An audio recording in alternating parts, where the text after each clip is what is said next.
Men should not be routinely tested for prostate cancer. That was the recommendation today of an influential government panel that looked at whether PSA tests can extend lives by detecting cancer earlier.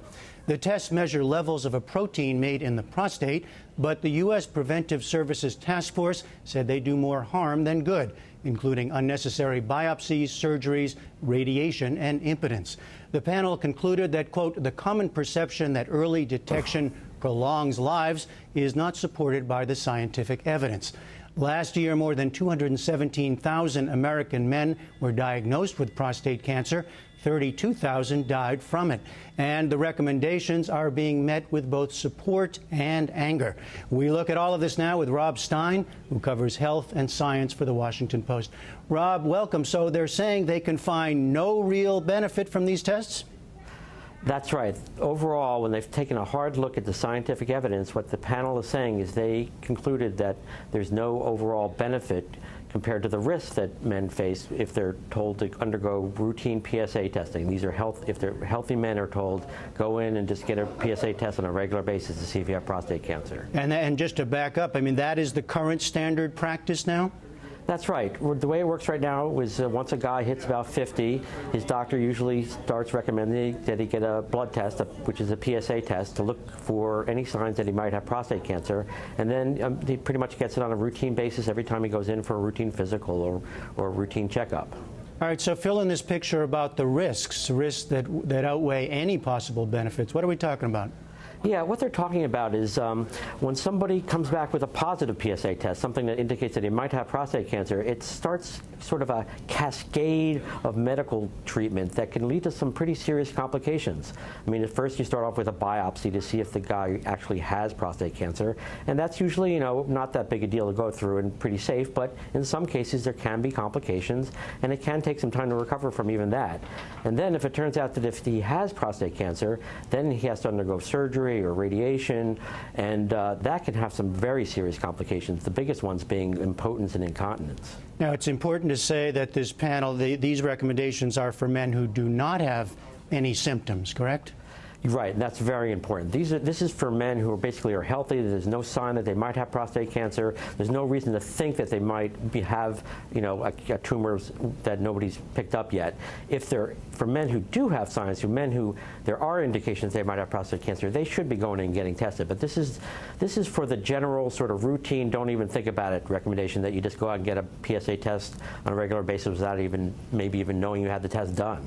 And when one of the issues here, I guess, is that prostate cancer develops very slowly, right?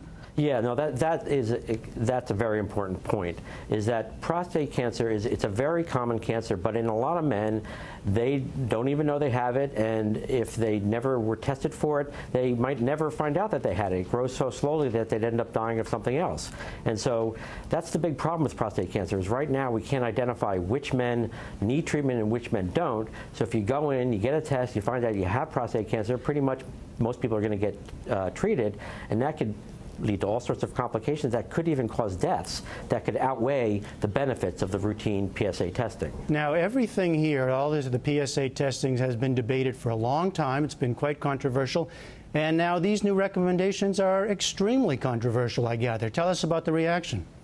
Yeah, it's been a very strong reaction to this. I mean, you have to remember, this is the same panel that in 2009 caused a firestorm when they raised questions about routine mammography for breast cancer for younger women.